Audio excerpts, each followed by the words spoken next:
Welcome back to my channel. For over a decade, the Browns invited us into their homes, their marriages, their faith. They sold us an image of unity, of sacrifice, of one family bound together by loyalty and love. They told us they shared everything: money, homes, dreams, even heartbreak. And millions of viewers believed it. But what if I told you that behind the carefully staged smiles and choreographed family meetings, there was something else brewing? Not just jealousy or favoritism, not just broken marriages, but a conspiracy so shocking, so deliberate, it risked tearing the family apart at its very core, not just emotionally, but financially. This is not a love story. This is not even a story about divorce. This is a story about betrayal, about a heist. A multi-million-dollar scheme orchestrated not by strangers, but by the very people who claim to love their family most. And tonight, we expose it all. The illusion of unity. On the surface, it was a picture-perfect empire. 1 man, 4 wives, 18 children.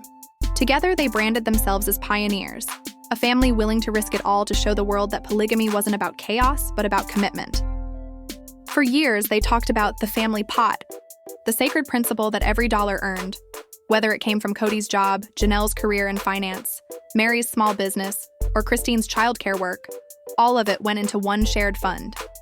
"We're one family," Kody declared on camera.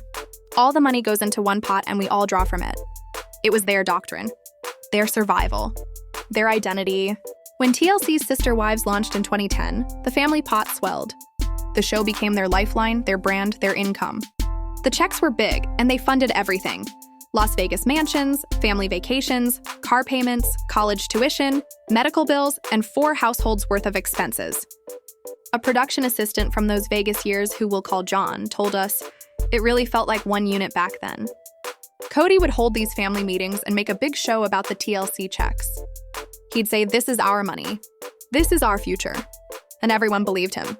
Back then, the idea that Kody would secretly set up a private financial entity, an account that excluded Mary, Janelle, and Christine, was unimaginable, unthinkable. And yet, that's exactly what happened. The breaking point: Flagstaff and Coyote Pass. When the family uprooted their lives from Las Vegas to Flagstaff, Arizona, the dream began to unravel. Kody pitched it as destiny, their forever land, Coyote Pass. A sprawling property where he could unite his family, perhaps under one massive home. But the move came at a staggering cost. The Browns liquidated their Vegas homes, drained their savings, and sank everything into raw, undeveloped land. Suddenly, they weren't just juggling mortgages. They were buried under debt. Higher cost of living in Flagstaff, empty houses in Vegas that wouldn't sell, land loans with steep monthly payments. The financial strain was suffocating. Janelle admitted on camera, "Financially, we are drowning. I'm paying rent here, a mortgage in Vegas, my share of Coyote Pass. We're spread so thin. I don't know how much longer we can hold on." Christine struggled to pay for Ysabel's critical back surgery. Mary's in-business was barely afloat. Janelle even moved into an RV just to save money. The wives were told over and over again that the family was broke, that there was no money to start building on Coyote Pass, that everyone needed to sacrifice. They believed it. Why wouldn't they? But while the women sacrificed, Kody and Robyn were busy building something very different. The Secret Company, August 13th, 2018. In the middle of the family's greatest financial crisis, Kody and Robyn quietly filed paperwork with the Arizona Corporation Commission. Not for a family trust, not for a partnership that included all 4 wives, but for a private LLC. The name? Dabsark Entertainment, an acronym made from the names of Robyn and Kody's children: Dayton, Aurora, Brianna, Solomon, Ariella, with Robyn and Kody themselves. No Mary, no Janelle, no Christine, no other children, just them. According to legal experts, this was more than just a business. It was a fortress. An LLC acts as a corporate veil, separating money from personal assets. In this case, if TLC's checks were funneled into Dabsark, then legally, the other wives had no claim. Entertainment lawyer Eleanor Vance explained, if the contract with TLC was amended to pay Dabsark instead of Kody Brown and family, then only Kody and Robyn controlled that money. The other wives would have 0 legal rights to it. It's a textbook corporate shell game. In other words, while Janelle lived in an RV, while Christine begged for surgery money, while Mary's inn barely kept the lights on, Kody and Robyn had created a financial vault only they could touch. And according to insider reports, that's exactly what they did. The corporate shell game sources allege that income streams tied to the Sister Wives brand began to shift. Sponsorships, royalties, appearance fees funneled into Dabsark, not the family pot, not the collective, just Kody and Robyn. Step by step, the grand principle of one family, one pot was dismantled. A principle that Janelle had spent decades enforcing. A principle Christine had sacrificed her health and happiness for. A principle that held 18 children together under the illusion of fairness. It was all smoke and mirrors. While the other wives counted pennies, Kody and Robyn counted profits. While the family believed they were broke, Kody and Robyn's private accounts told a very different story. And yet, this wasn't just greed. It was strategy. A calculated move to tighten Robyn's grip and elevate her children above the rest. As one insider put it, the company wasn't about protecting the family. It was about protecting Robyn's future, the fallout. The deception didn't stay hidden forever. Legal filings, financial leaks, and whispers from within the production exposed the truth. The Dabsark company became Exhibit A in what some call the Brown family heist, a betrayal that drained the collective dream and redirected it into one private dynasty. And now, the cracks we see on television, the divorces, the breakdowns, the bitterness, are not just about jealousy or neglect.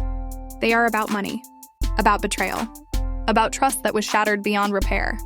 For the other 13 children, the ones who helped build the brand, who sacrificed their childhoods in front of TLC cameras, the betrayal is generational. They gave everything, and were written out of the will before they even knew it. Tonight, we step into the shadows of one of the most shocking betrayals in Sister Wives history. What you're about to hear is not just a story of financial deceit, it's a chilling testimony of manipulation, control, and betrayal within a family that once preached unity.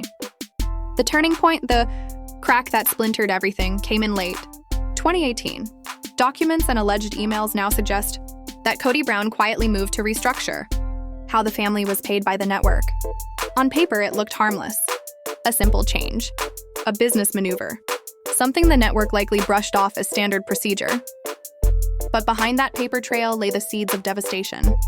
Kody, sources say, wrote to the network's legal department requesting that all future payments not go directly to the family, not into the shared pot that sustained 4 households, but instead into a new corporate shell, Dabsark Entertainment LLC. To executives, this probably seemed routine. After all, countless reality TV stars use corporations to manage taxes and liability. But what the network didn't see, what no one saw, was the way this small shift would completely reroute the river of money that had once nourished the entire Brown family. And the wives? The ones who built this empire alongside him? They knew nothing. From that moment on, every check from the network, millions of dollars, flowed not into the family pot, but into a private reservoir locked behind the iron gates of Kody and Robyn Brown's control. The others only saw the symptoms: the money running dry, the budgets tightening, dreams slipping further out of reach. Janelle, during a deposition transcript obtained by our sources, described those years with heartbreaking clarity. "It made no sense," she said, her voice breaking. "I kept running the numbers. The show was still airing. Our ratings were solid. I knew the contracts. The income should have been stable. But every time I asked Kody about our finances, about when we could start building our homes, he got angry. He'd snap at me. He told me, 'Janelle, we're broke. Look around. We can barely scrape by.' And I believed him. I was living in an RV on that property, freezing in the winters, trying to save every penny for the family's dream. The whole time he was lying. That is the word that echoes through this story, lying. Because while Janelle camped in an RV and Christine scraped together donations for her daughter Ysabel's $50,000 life-saving surgery, Kody and Robyn's company was allegedly funneling hundreds of thousands of dollars straight into their personal accounts. Christine's words in another deposition are even heavier. "He told me there was no money. He told me Ysabel couldn't get help from the family savings, that it was all tied up in Coyote Pass. He told me to sell clothes online, to beg my followers, to fundraise. And I did. I worked night and day. I humiliated myself, begging strangers to help pay for my daughter's health. But all along, the money was there. He just chose to keep it. This wasn't just financial fraud, it was emotional cruelty. Legal experts reviewing the case called it a classic control tactic. By rerouting the money into Dabsark, Kody gave himself absolute power. From there, he would allegedly take those funds into his personal account and then hand out allowances to the other wives. Not equal shares, not fair distributions. Allowances, small, inconsistent sums. Enough to survive, but never enough to thrive. Think about what that means. The wives weren't partners anymore. They weren't equals. They were dependents. Like employees waiting for a paycheck from a boss who decided their worth week by week. Loyalty could be rewarded. Dissent could be punished. Meanwhile, where did the bulk of the money go? The leaked documents paint a picture that contrasts violently with the "we're broke" narrative Kody and Robyn sold to the rest of the family. Designer clothes, expensive jewelry, luxury electronics, mortgage payments on their million-dollar mansion. A lifestyle of indulgence built on money the other wives believed no longer existed. And then, the cruelest irony, Coyote Pass itself. The dream that had kept them holding on, the promise of building side by side, each with their own home on the land that was supposed to unite them. For years, Kody said there was no money for development. No money for water lines, for foundations, for the basic utilities that would make the dream real.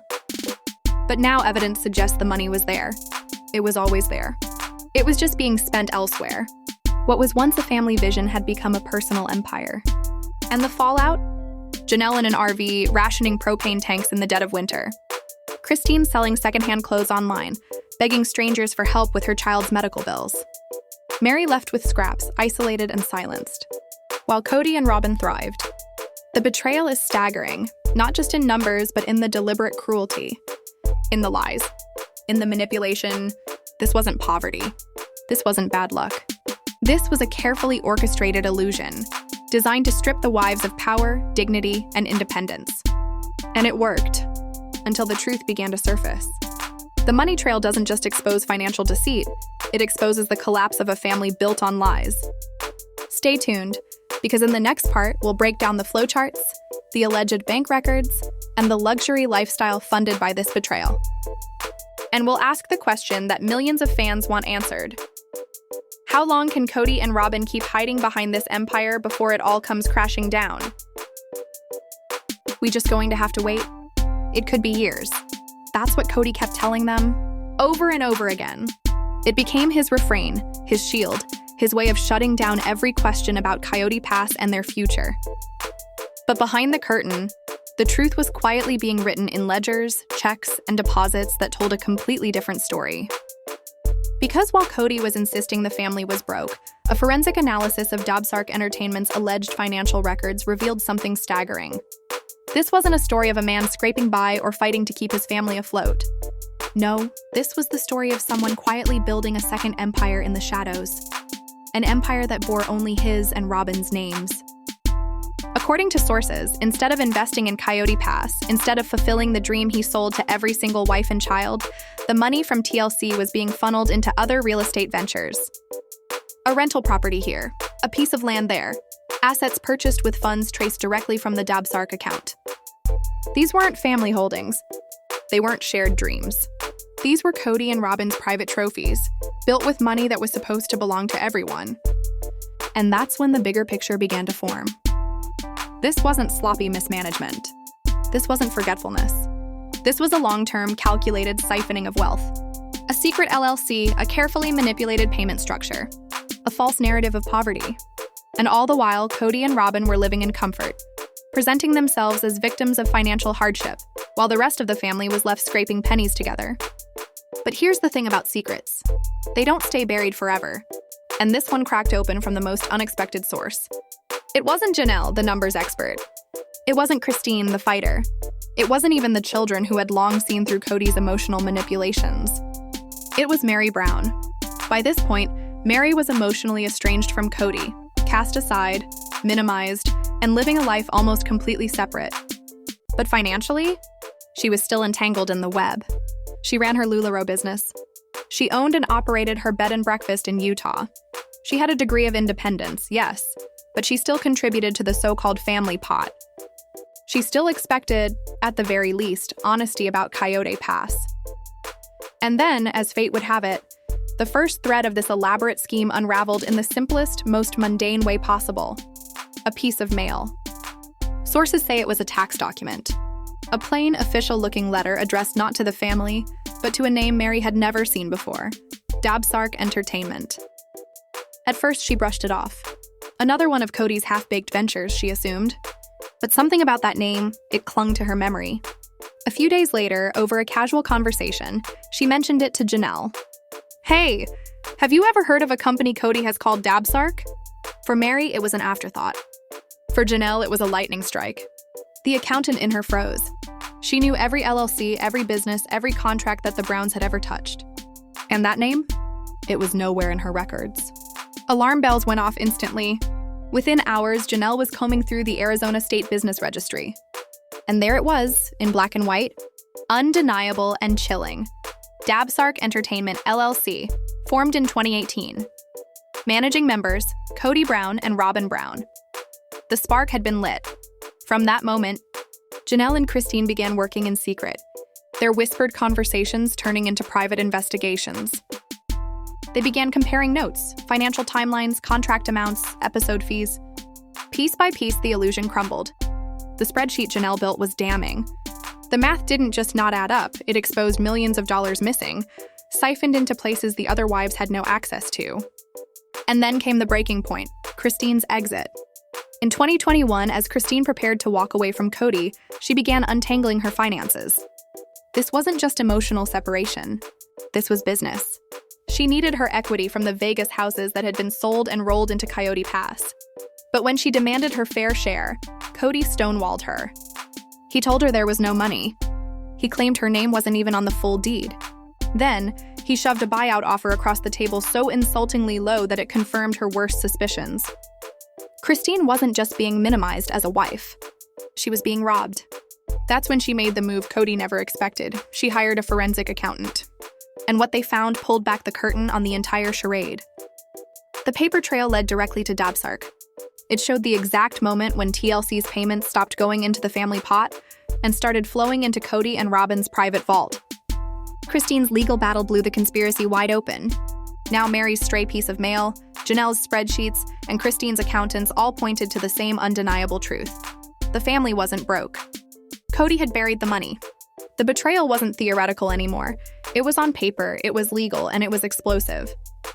The man they had trusted, the man who stood before them as their patriarch, had allegedly been digging a hole under their feet the entire time. And inside that hole was the family fortune. The stage was set. Not just for heartbreak, not just for another family split, but for the most explosive confrontation this family and their viewers had ever seen. Because this wasn't just about secrets anymore. This was about a legal war. This was about a legal war. We traced an alleged multi-million-dollar money trail, showing exactly how the Brown family's television fortune was siphoned away from the family pot and funneled into private accounts. We revealed the heartbreaking moment of discovery. Christine, Janelle, and Mary staring down years of deception that left them not only financially gutted, but emotionally hollowed out. Now in part 2, The Reckoning, we take you inside the confrontation that shattered the sister wives' world for good. We'll uncover the secret lawsuit the network never wanted you to see, the bombshell evidence that left even the judge shaken, and the staggering 9-figure judgment meant to deliver long overdue justice to the 13 children who were cut out of their own family legacy. This is the story of how the sister wives fought back. This is the confrontation. Armed with Christine's forensic accounting and Janelle's meticulous financial analysis, the 3 original wives, Mary, Janelle, and Christine, made a decision. No more one-on-one arguments, no more gaslighting, no more dismissals. This time, they would stand together. A united front. Our sources describe a gray, windswept afternoon in the fall of 2021, just before Christine's move to Utah went public. She was still in Flagstaff, packing her life into boxes, when she called for one final family meeting. Kody and Robyn allegedly arrived expecting more tears, more drama, more talk of divorce. But what they walked into was something altogether different.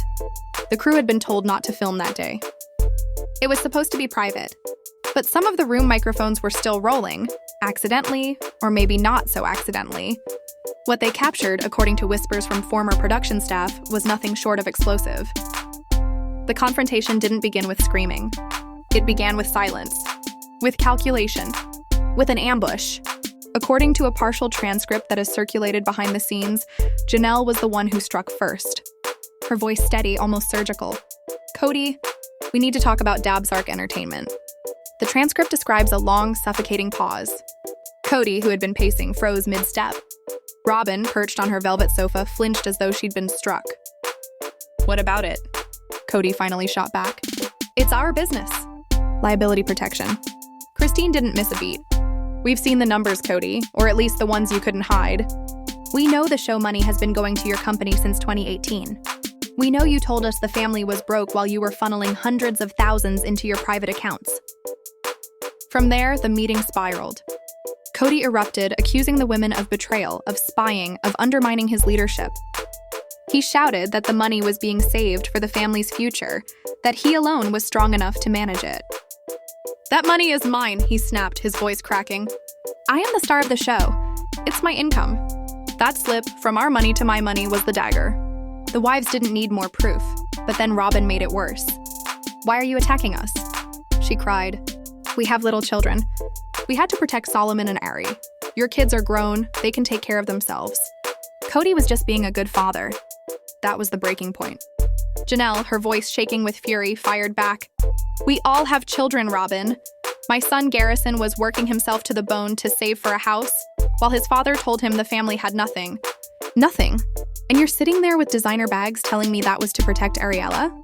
Don't you dare talk to me about protecting children. The room fractured. Kody and Robyn dug in, cloaked in denial and self-righteousness. But for Mary, Janelle, and Christine, the line had been drawn. Kody would never give back the money willingly. If they wanted justice for their children, the original 13, they would have to take it by force. And so, in early 2022, they did the unthinkable. A sealed lawsuit was quietly filed in Arizona Superior Court. The plaintiffs, Mary Brown, Janelle Brown, and Christine Brown, representing themselves and the interests of their 13 children. The defendants, Kody Brown, Robyn Brown, and Dabsark Entertainment LLC. The charges read like a corporate scandal, not a family feud. Breach of fiduciary duty. Kody had managed the family's earnings as a partnership and was legally bound to protect all parties. Instead, he funneled the money into his own accounts. Fraudulent conveyance. Kody and Robyn deliberately hid assets by moving show income into their shell company, concealing it from the rightful family beneficiaries. Unjust enrichment. They grew wealthy at the direct expense of the other wives and their children. Civil conspiracy. Together, Kody and Robyn allegedly orchestrated a calculated scheme to deceive and defraud the rest of the family. As one legal expert put it, this wasn't a divorce. It was a hostile corporate takeover. And the wives fought back like shareholders demanding justice. The lawsuit demanded the dissolution of Dabsark Entertainment, the seizure of all its assets, and a forensic accounting of every dollar moved through it. The estimated damages, $1.8 million and counting. The trial, held behind closed doors, stretched over 2 blistering weeks. Evidence after evidence rolled out like thunder. Footage from the show itself was played back. Kody and the wives discussing the family pot, Kody promising transparency, Kody swearing the money was shared. The irony was brutal. And as the court watched the lies unravel, it became clear. This was not just a family feud. It was the collapse of an empire. It was the collapse of an empire. Janelle and Christine stood united, their testimonies weaving a story of betrayal so deep it cut to the bone. Each woman stated clearly that for over a decade they lived under the belief that all family income was shared. Plaintiff's lawyer hammered the point home. Your Honor, for 10 years the defendants told this family, the network, and the world that their finances were one. This financial unity was the bedrock of their empire. And yet behind the curtain, deception was growing. Then came the financial evidence. Christine's forensic accountant stepped forward with flowcharts and bank records, cold, undeniable proof of a secret system. He traced the creation of Dabsark Entertainment, showing how the money pipeline shifted, siphoning millions away from the wives and children into private accounts controlled by Kody and Robyn. But the numbers, as damning as they were, weren't the most powerful part of the trial. That came when the wives themselves took the stand. Janelle Brown, calm, composed, armed with her spreadsheets, methodically walked the judge through every discrepancy. She described nights of stress, years of financial insecurity, and the crushing realization that Kody's cries of poverty had been nothing but a lie. My role in this family, besides being a mother, was financial, she testified. I balanced the budgets. I made sure we stayed afloat. For Kody to cut me out, to deceive me, was a profound violation of trust. He knew I would believe him, and he used that faith against me. Then Christine Brown took the stand and the courtroom wept. Her voice broke, yet she never faltered, as she told the story of Ysabel's surgery. "He looked me in the eye," she said, "and told me we didn't have the money. He made me feel like a bad mother for even asking. He suggested Ysabel should just wait, even though her spine was curving at a dangerous angle. All the while, his company had more than enough to cover the procedure 10 times over. It wasn't about money. It was about control. And it was cruel." When Kody and Robyn finally faced questioning, their defense crumbled. Kody's lawyer tried to paint him as the rightful patriarch, claiming the money was his to manage, accusing the wives of irresponsibility. But on cross-examination, the facade shattered. "Mr. Brown?" the plaintiff's lawyer asked. "In June of 2021, when you told Christine you couldn't afford her daughter's surgery, is it true you and Mrs. Brown took a first-class vacation to Hawaii at a cost of $28,000, paid directly out of the Dabsark account?" Kody stammered, "That was a business expense. We were scouting locations." "Scouting locations for what, Mr. Brown? Sister Wives has never filmed in Hawaii. Was the Rolex you bought on that trip also a business expense? What about the Victoria's Secret shopping sprees for Mrs. Brown?" The courtroom erupted. Robyn's testimony was worse. She broke down, claiming ignorance. But the plaintiffs produced her signature, right there on Dabsark's incorporation papers, on checks worth thousands. Her tears couldn't erase the paper trail. 2 weeks of testimony, mountains of evidence. And then the ruling. Our legal analyst called it one of the most scathing civil judgments I've ever seen. The judge declared Kody and Robyn's actions deceitful, unconscionable, and driven by greed. The verdict shook the Brown Empire to its foundation. Dabsark dissolved.